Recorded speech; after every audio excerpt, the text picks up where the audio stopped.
Hey, Andrew. I've got a question for you. We've been seeing a lot. Well, I've actually been noticing in the DevOps Enterprise Summit this year, previous years. I follow a few folks on LinkedIn from the military and sort of public service organizations, but primarily, a lot of activity in the military, a lot of enthusiasm around more public tech discourse and activity. And I wonder what you make of that. Like, are you noticing the same thing? What are your thoughts on this kind of trend?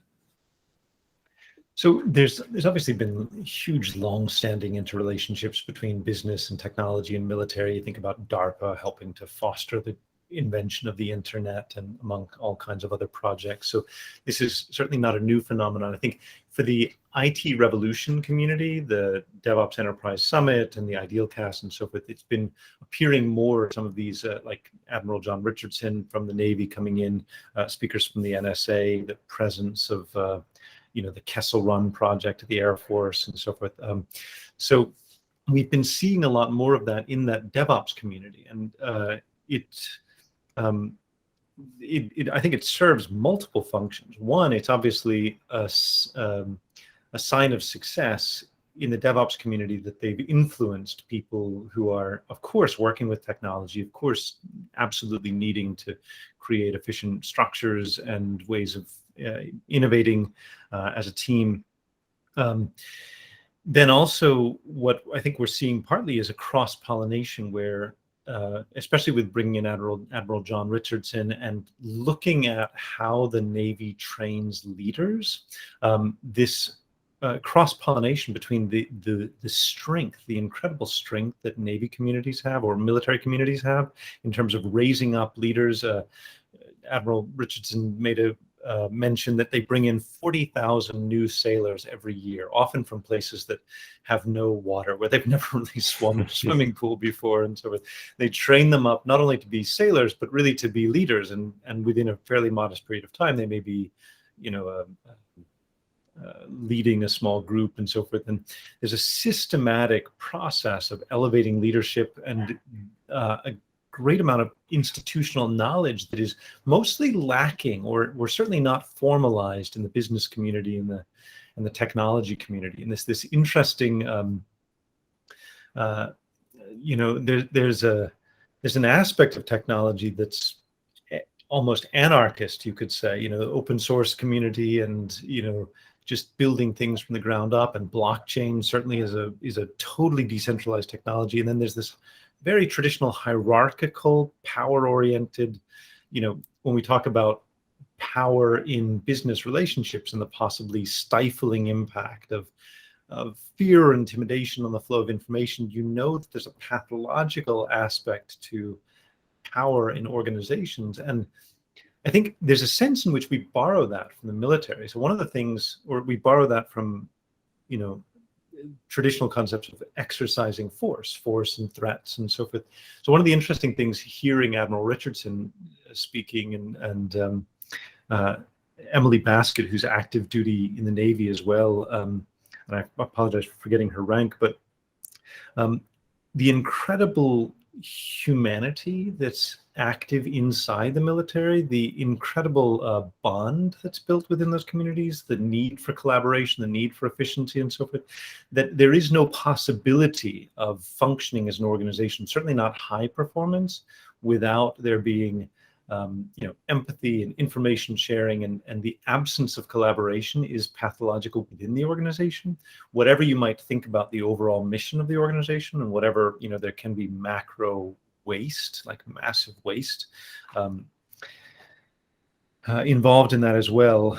So it's just interesting seeing this interplay of the need for humanity and collaboration and vulnerability and openness and so forth, with the need for hard edge and the exercise of power. And I think it's very instructive for us as a community of technologists to sort of understand the breadth of human interaction from nurturing to threatening, for example, and to understand the actual effects of those, and to understand that there could be potentially useful cases for the use of threats and force and so forth.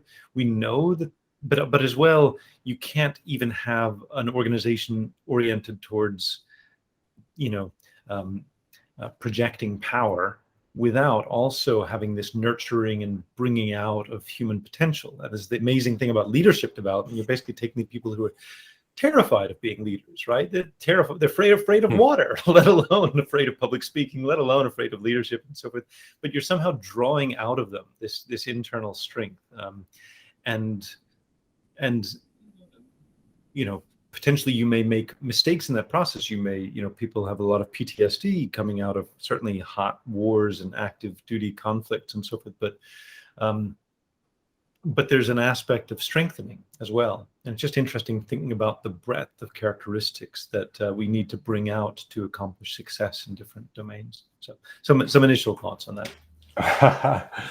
Well, that's a wealth of initial thoughts. There's a lot to play off there. I mean, what was coming to mind for me as you were speaking was Stephen Spears' sort of admiration for military methodologies and structures and dynamics, and but also, he also is a big fan of what happens in healthcare, right? The importance of maintaining levels of quality and standards and rigor, measurement and precision and trust in that environment. And then what is common about those two is that you're talking about life and death, right? You're talking about real massive consequence. And I think that's something that I think the tech community is starting to take more notice of as the stakes rise, and the influence of tech is now spilling over into very high stakes consequences and influence. And being a part of everything in the world means that a security vulnerability has massive consequences. The ability to innovate rapidly has massive consequences as we look to respond to change and threats. And so I think that looking to the military, looking to healthcare, to learn lessons about what we can do to raise the bar and keep it high, and continuously try to create systems that operate and respond effectively, is something that we don't want to reinvent the wheel. We want to learn from folks who have been doing this forever, and I think that is really important. And you mentioned Admiral Richardson. I was thinking Admiral Rickover from Stephen Spear. Basically leading from the back of the room, being vulnerable, thinking in terms of systems. Emphasizing the value of trust and collaboration. One thing that I think of when I think of the military is that you really don't want the equivalent of a 10x engineer, right? You don't want a 10x individual. You want a 10x team. You want your team to have a very high level of consistent standard quality, and the ability to organize and operate where the person that you're next to you can count on to be at a certain level, because that person is responsible for your life and you're responsible for theirs.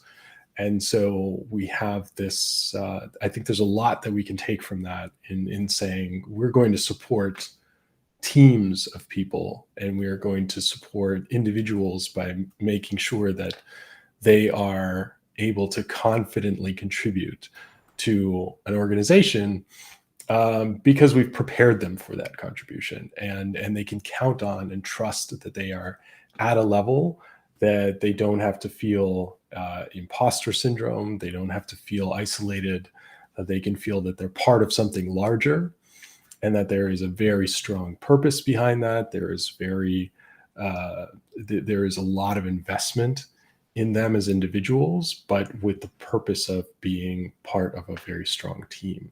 So, and that's, we're just scratching the surface with this. I think there's a lot we can talk about. The power of, I mean, if you think about people in the military, traditionally, there is a strong sense of mission, and there's a strong reinforcement of the idea that we're working on a mission, and often the mission is just survival. But that activates, a sense of identity, a sense of group identity, for example, an extremely strong way of forging that group identity, both the sense of purpose as well as the sense of adversity. You mentioned the medical scenario as well as the military scenarios being very high stakes environments. There was a talk by Dr. Ron Westrom, the sociologist, in which I heard for the first time what he coined as Westrom's law. The higher the stakes, the rougher the play, which is very interesting, because it certainly is the case in the military, and often is the case in very high value, high dollar value and high, C-level interactions and acquisitions and these kinds of things. Now, healthcare is extraordinarily high stakes. It's interesting that you don't tend to associate that with rough play, aside from maybe there are fines and risks associated with malpractice and so forth. But it's the importance of having a compassion and an empathy and a sensitivity, even in that high stakes environment. You can see there is some range of how to react to those high stakes environments. But I think, no question, there was a comment by Dr. Nicole Forsgren in one of the sessions where she said, in a medical setting, you talk about, in DevOps, we talk about lead time and queue length and so forth. In a medical setting, queues kill people. Like, if the queue is 6 hours, you can die. And similarly, in the military environment, that's a way of framing the high stakes. And so you begin to realize that there's a hardening of our organizations from technology organizations, where we need to really appreciate the meaning and the purpose and the seriousness of the activities we're engaging in, basically echoing what you'd said before, and figuring out how to organize ourselves to be effective. We should probably leave it there. I mean, we could talk about this for a very long time, but I think we can definitely come back to it periodically, because it's definitely evolving, and there's many different ways we could approach this topic. So thanks, Andrew. This was great.